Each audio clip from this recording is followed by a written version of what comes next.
Ladies and Germans, how you all doing? This is Con Ulrich. And this is Rangru. Hello, hello, hello. And folks, today we are giving you a replay from the monthly tournament of some unknown quality, but I can tell you, we are on Illimancy. So Rank, who's fighting? What did they bring into the fray? Left hand side in the blue, we have Dark Neutron playing first Falcon Younger with a balanced income. Right hand side in red, we have Khers Foxes playing 43rd Reserve Army with a Maverick income. So it's the old standby in terms of economic back and forth here. But I have to say, I'm kind of fascinated by this. We're going to have the Reserve Army with its plethora of heavy tanks going up against the first Fallschirmjäger with its few super heavy tanks. I'm kind of... What do you think? Oh, you cut out at the middle part, sorry. Well, middle part indeed. Okay, so I'm kind of fascinated to see how this is going to go. Talk to me. What do you think that is the kind of break-off between these two groups? Yeah, it's just going to be, like you said, classic balance first, Maverick income here. On this map, things get a bit weird, because it's really only two choke points you can fight over. There's another choke point down south, but you never fight over that lane. But, yeah, I mean, both sides have really good infantry to throw against each other. Khers Foxes definitely having a little bit more, especially in terms of cards. So, yeah, but right now in terms of the actual battle, like the central position, we're seeing like a pretty heavy push here from Khers, just trying to get his troops into the enemy forest, and he's making some progress. Yeah, I mean, this does kind of look like a Dota map, doesn't it? Or like League or something like that. Mm-hmm. I am kind of enjoying this SU-152 sitting in this dominant position over here, overlooking this central checkpoint, choke point, however you want to call it. And it's just that's an insane position because those Pupchins don't have the range for it. Those guys can't see diddly squat longer than, as you can see, 750 meters. So, gonna be a hard task to keep that guy at distance. Yeah, it's a really good position for SU-105 to provide nice bit of fire support in the center. If we're looking up north, we're seeing Foxes also go pretty ham up here, trying to get that crossroads under control. This is a real choke point area. If you can control this crossroad, so to speak, and actually start maneuvering out, you can get some really good map control if you navigate southwest a bit. If always the most powerful of words right there. Mm-hmm. We can see down to the south actually in that central choke point.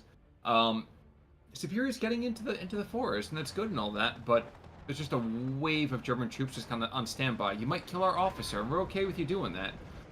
But the second that they do that, now there's just really a true blue wave. The tide is rising here. Yeah, and those Fallschirmjäger Storch troops also come with Molotovs of their own, as well as a Bren gun, which is quite a funny armament requirement.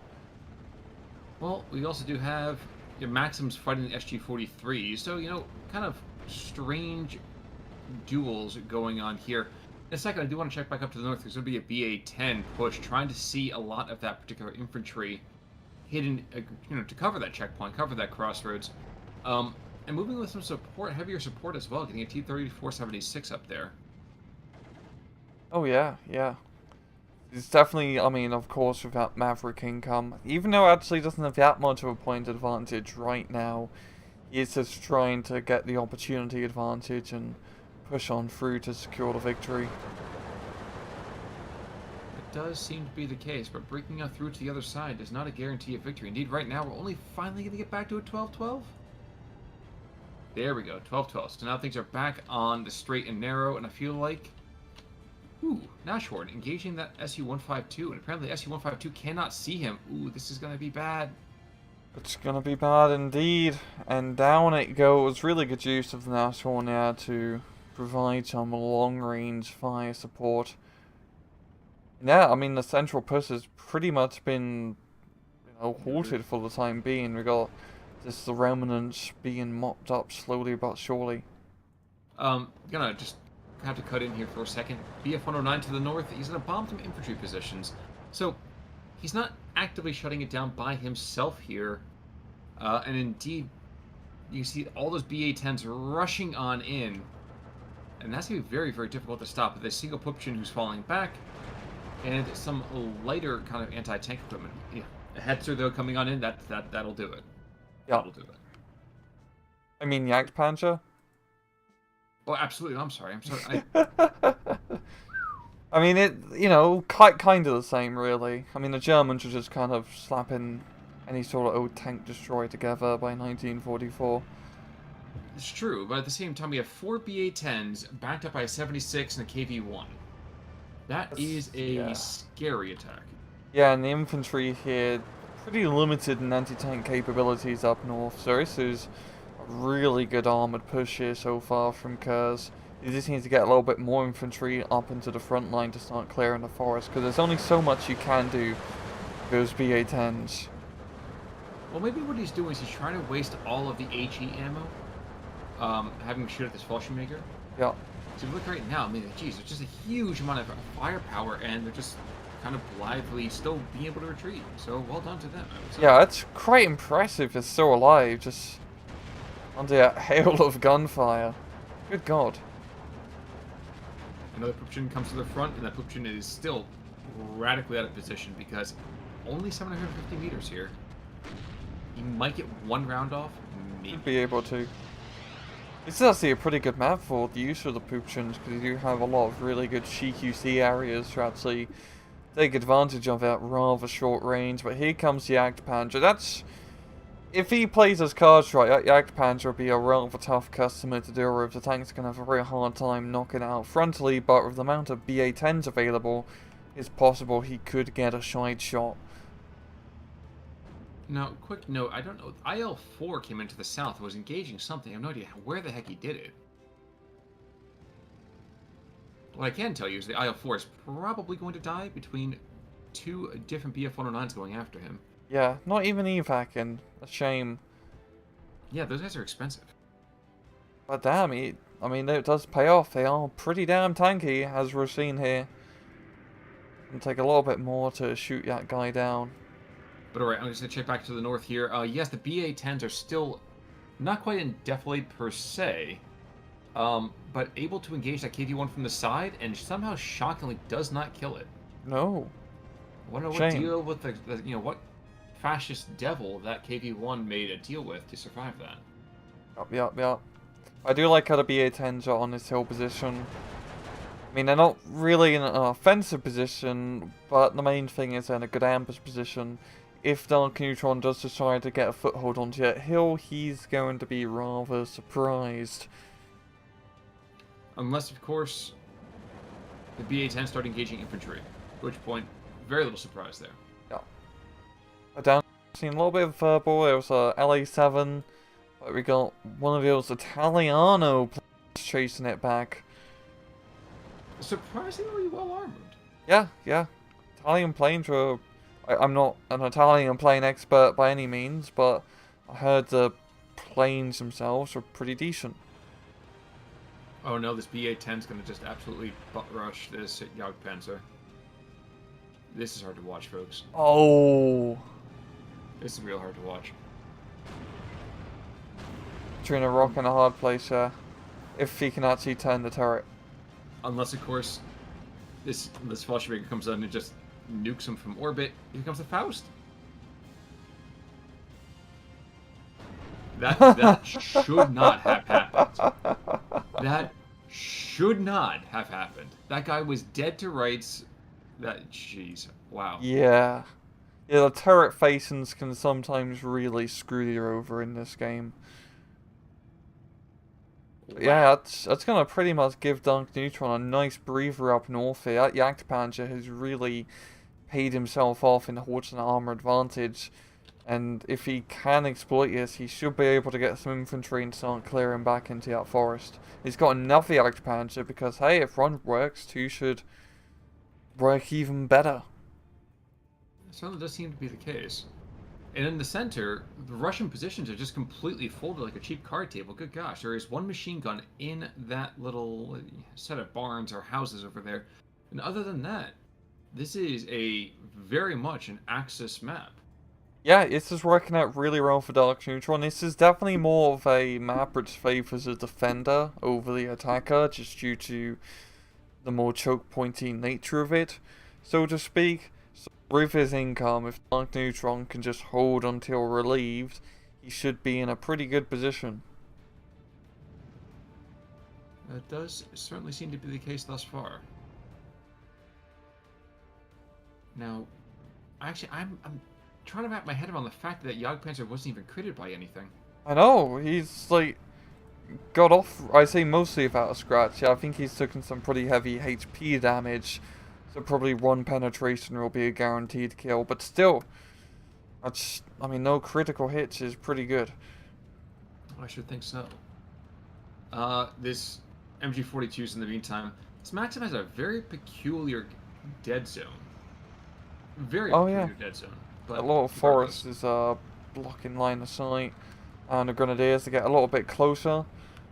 We're all seeing Khers Foxes bringing in reinforcements, the Chernos, the dreaded Russian reserves. I mean, it is a reserve army after all. And a single S-35 to try to deal with the Jagdpanzers, because if the enemy brings out medium/heavy tank destroyers, you better bring your own.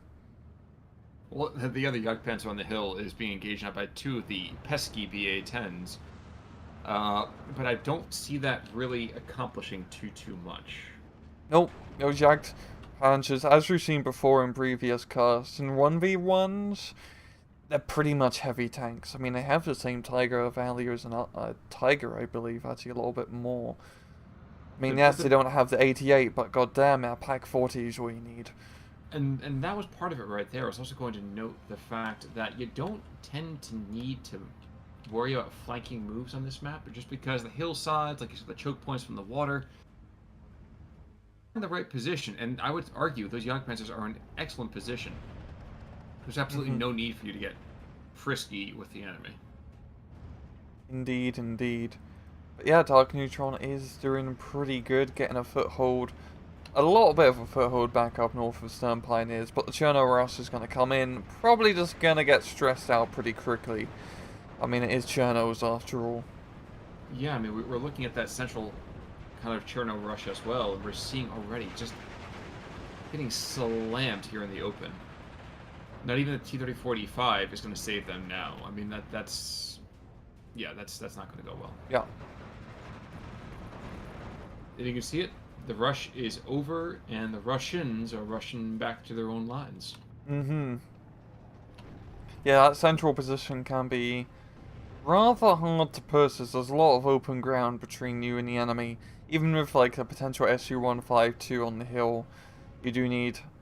Well, really, you just need to try to hit it from, like, the real southern end, where that Maxim team is by the lake.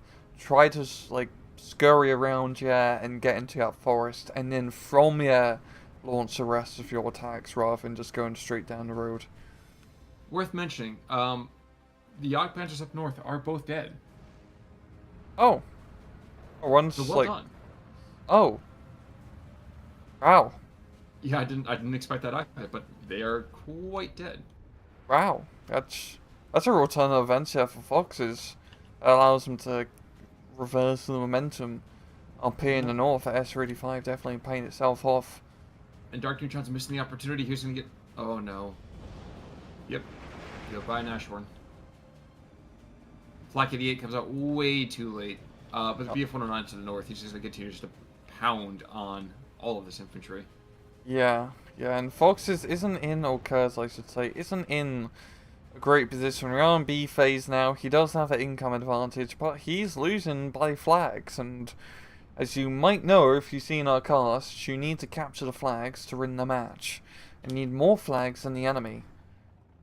That does seem to be kind of a useful thing, doesn't it? And S-35 goes down for my Pupchin. Ooh. Paying himself off. It's so uncommon to see these guys in the first place. It's nice to see it. You love to. Yeah, I really just love. It's just the dorky little anti-tank gun it is.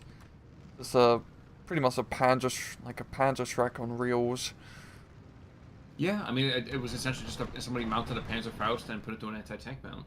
Yeah, pretty much just a Panzer Shrek on reels. Now. LA-5 and an ME-410. ME-410, this is the German version of a tank with wings. And it turns like a tank, too. Like, geez, it has 0 turning radius. Yeah, but the Wow. Sagittario, that is really nice aircraft. Well, that's what you expect from something that's basically named Archer. Hmm? So, Oh, that's what it means? a Sagittario comes from Sagittarius. Sagittarius Hunter. It's a long story, but yeah, if my interpretation is correct, otherwise my fiance is gonna be pretty upset with me. The future Mrs. Khan might try, challenge me to a trial of grievance or something.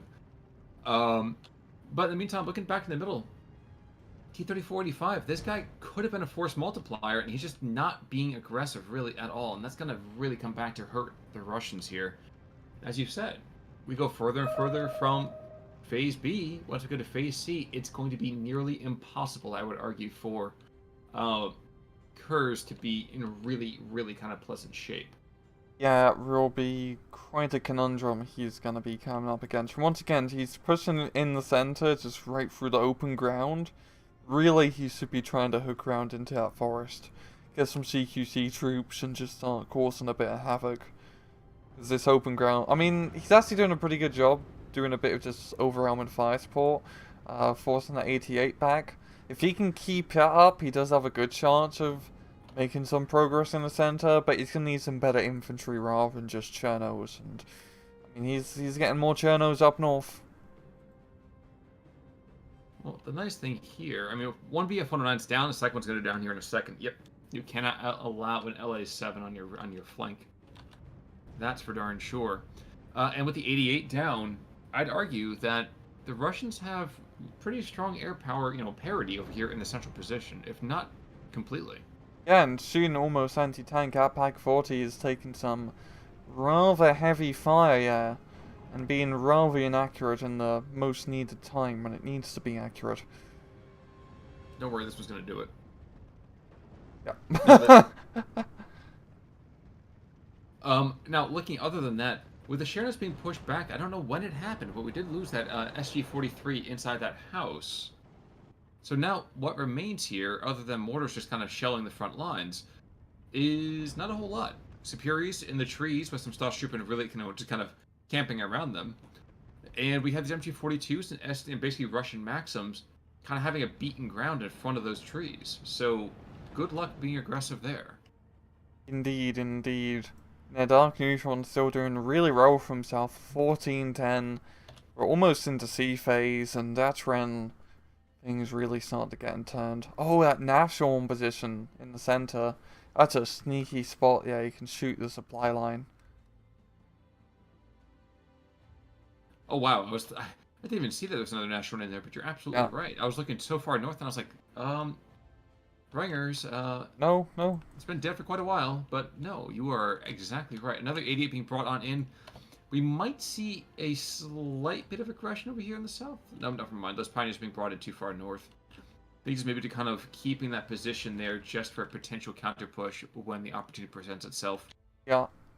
But yeah, even though pushing like the far south is usually not a very good idea, sometimes it can actually be a good idea. You can usually only really capture one, maybe two flags effectively, yeah. But, a surprise push with a good concentrated force in a short amount of time can pretty quickly grab quite a decent amount of territory. It certainly seems to be the case.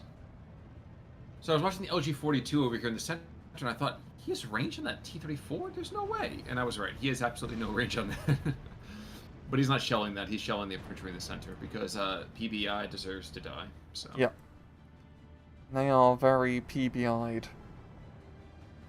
Now, one thing I'm surprised I haven't seen from the Germans at all is really any kind of artillery. They've got lots of tubes. In fact, they've got 12 different mortars in the meantime. But they haven't really done anything with it. No, I think it's more reliant on the air artillery right now as you've got the 410 coming in. Is he going to drop 1,000 kilograms of bombs to kill a single mortar? Yes, he is. Do svidaniya, Rodina. Bit of a mixed bag there. 410's not making it out alive though. I don't care if you're a rear gunner or not. That's not going to be enough. Yep. And deflection shot. We are going to see a kill there. Surprised there haven't been any Tigers just yet. And I was just checking down to see if that new vehicle coming in was in fact a Tigray. But that is not a Tigray. That's most assuredly not a Tigray. Oh, no, it's just a big Pack 43. But he hasn't really needed to. There's been no real, like, heavy armor which he's having to deal with. It's really just your T-34s, T-85 standards. No IS-2s yet on the field. Tell you what there is, though. That 37mm pop gun is doing a decent amount of work here. He may not be able to support the Sagittario immediately. But I'll tell you, loft enough rounds up in the air, and you are going to get a kill. And I think it might happen pretty soon. Yikes, and with the 88 firing as well. Jeez. You know, I've never been in a plane that got hit by that, warfare kind of, turbulence, thankfully. Can't say I've had tons of experience with that either, but I have to kind of imagine it's like the worst turbulence you've ever experienced in your life times 10. Yeah, just these little black clouds appearing all over you. And one of them could potentially kill you. And that would not be a pleasant experience. No, I imagine it might ruin your day, wouldn't it? Yes, it would. We are seeing Khers, from the north actually starting to put a little bit of pressure down south. They're going to be grabbing 1, maybe 2 flags here. And this is a pretty good angle attack he should maybe try and exploit. The far, northern pushes have been going pretty poorly. So maybe going north down the road to the south and trying to get a good, force, just flanking maneuver could do something. There's a oodle of rocks coming through the open area here. Oof, and the Poopchin takes out a T-30-45. Jeez, those Poopchins have been brilliant. Yog Panzer's going to go down in 1 second. And there we go. So all the Yog Panzers are dead. But there's not enough, a whole lot in the way of Russian armor either. There's an SU-152, there's a T-30-45. But this is mostly a foot slogger fight. And not for nothing, but there's no officers over here. And where usually I wouldn't really care about that. That does mean that these Chernos, these Superiors, if they get, forced into any kind of negative morale situation, they're going to go down very, very quickly. Yeah, but this northern push is just, platoons worth of half a platoon's worth of infantry. Half a platoon's worth of infantry a few seconds ago were making a rather good push. Then the Luftwaffe came. Which is kind of funny to hear, and then the Luftwaffe came, in this situation, because how often do you get to hear that in the Eastern Front? Especially in 1944. Exactly. Not a good year for the Luftwaffe. 1945 even more. So. But it is 1311 over here that have gained that flag in the north, and a couple of cheap flags over here in the central position. I'm not gonna say it's a gift wrap over here, but it's pretty darn close. It seems a little bit like it's just been, Dark Neutron hasn't cared to take him back just yet. Yeah, this is a nice little turn of events, but time is really not on Khers' side at this point, so he's gonna have to make a miracle happen, an economic miracle, and that's a little bit hard when you're a communist. That's true. You don't believe in God, you believe in Comrade Lenin. I'm sorry, Comrade Marx. Wrong era, my bad. And angles, don't forget your angles. Exactly, you always have to make sure you remember your angles whenever you're fighting. Yes. Oh, that Putin again, another T-34 bites the dust. Really efficient kills, yeah. It's so rare to see Putin and just Putin efficiency. Well, yeah, and the fact to see that the guy's name is Quantius over here, I feel like should be like Maximus Quantius, first Putin gunner of the Wehrmacht army. Like, doesn't really work. Now, the one drawback for them is that they only have anti-tank rounds. And I think they actually had HE actually during the war, but that's kind of not important right now. You can make an anti-tank round, anti-infantry if you really want. Yeah, I mean, a cannonball is really an anti-infantry round. You just gotta aim it really carefully. Yes. It's like bowling balls. Exactly. I've seen the Patriot. I know how that war worked. Panzer Abwehr, in the meantime, being thrown in here after this T-34-85, and yeah, this guy's gonna get a kill. I almost guarantee. Get out! Get out now! Eject, rookie! Okay, there we go. There we go. Shots up. There we go. Good kill, yeah. Well, 10 guys on a Panzer Strike, that is a nasty combination. That's a really nasty squad, actually. Yeah, a 10-man scout squad? Yes, Yeah. yes, by all means, we're going to go and scout by bringing half a company. Mm-hmm. At long last, a tiger is hitting the field, though, coming into the south central position. Might be trying to take back a couple of these flags, but we have seen teeny tiny bits over here of just very, very tentative pushes here in the south. Yeah, you've seen the Separi rocks trying to get into that forest, but the Sturm Pioneers are gonna keep them at bay. And just a little bit machine gun fight over the lake here. The Maxim trying to kill the Pi 43, and the other Maxim on the German side trying to kill the Russian Maxim, where you got the Russian mortar trying to kill the Russian German Maxim. No, going after the 88. Oh, but yes. Yes, this is triangle of death. Yep. Looking back further to the north, there is a Cherno squad over here that might potentially make it over top of that hill, and this MG-34 is very much out of position, which is a shame. Because you can move about 110, 120 meters. That will, in fact, be a kill. Yeah, I'm actually quite impressed Khers is managing to actually get the momentum now more than anything. Like, he's starting to make some good progress up north, actually killing out Puchin, which makes me a little bit sad. But, I mean, Dark Neutron has the economy. He can just keep throwing money at the problem, and with that money, you can get Fauchimyagers, which are a pretty good investment. Yes, they are. I will say, adding in Tigers into that mix is no bad idea either. No, not at all. There's very, very minimal things happening back and forth. This pack 43, for example, just getting constantly pounded, and now oh no, he's looking for the middle. He's going to hit that 88. 88 will probably go down with the next couple of barrages over here from those mortars.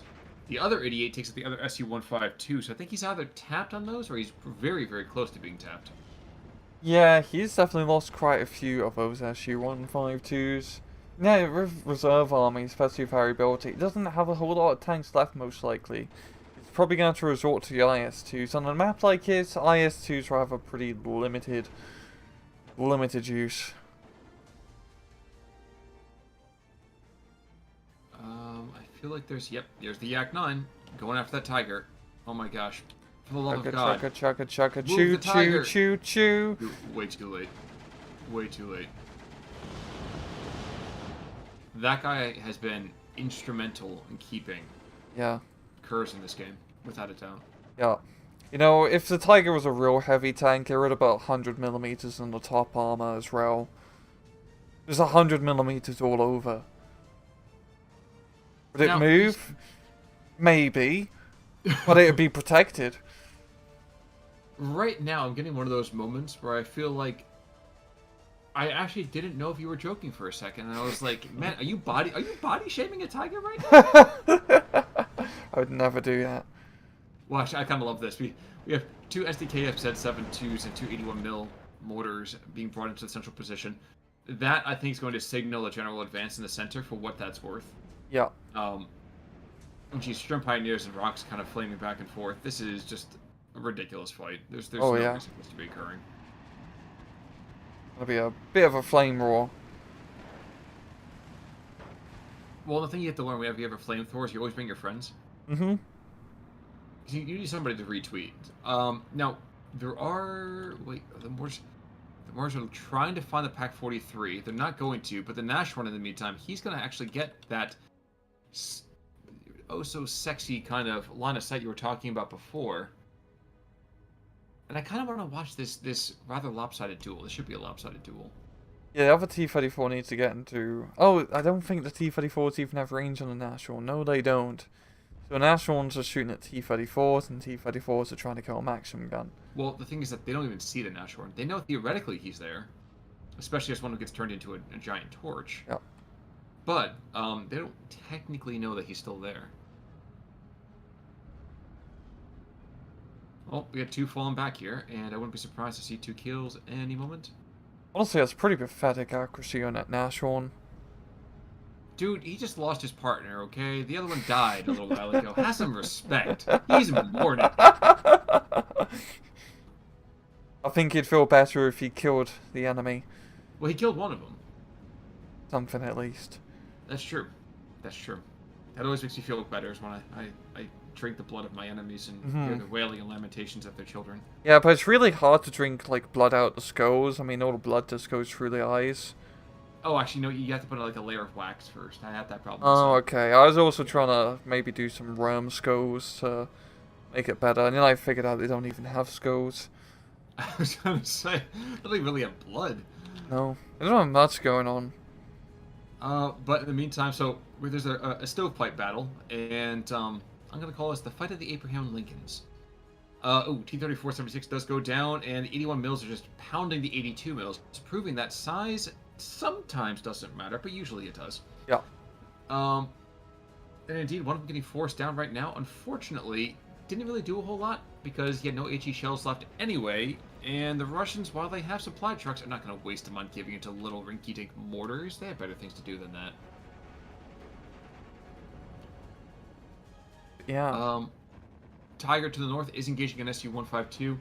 So the fact that, yep, there we go. Now, as I say, now that we've seen that, that means we're going to be seeing a Yak-9 being brought in immediately, trying to unmask that firepower, and the Tiger is, at long last, being retreated here. Smart move. Will it be enough? Yes, it will. The anti-air coming in clutch. I was going to say, it's about stinking time that they're able to actually do something here. Yep.